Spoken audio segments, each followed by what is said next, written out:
Imeandikwa usimjaribu Bwana Mungu wako.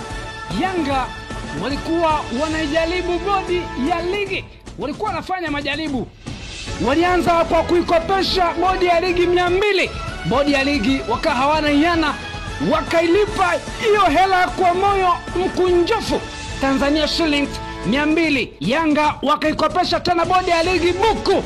Bodi ya ligi wakawa hawana iana, kama kawaida wakalipa kama hivyo hapo. Yanga wakafurahi kweli kweli. Yanga wakaona kama songesha tu Msimbazi 10,000 wakaikopesha bodi ya ligi ili wapate mafao zaidi. Kilichotokea ndio hicho hapo. Bodi ya ligi wamekaza fuvu, hamtudai na hatudaieni, nendeni mkaidai songesha. Nani anaweza karudisha 10,000? Nani anaweza ilipa nyekundu? Hatuwalipi wala hamtudai na mtacheza tu.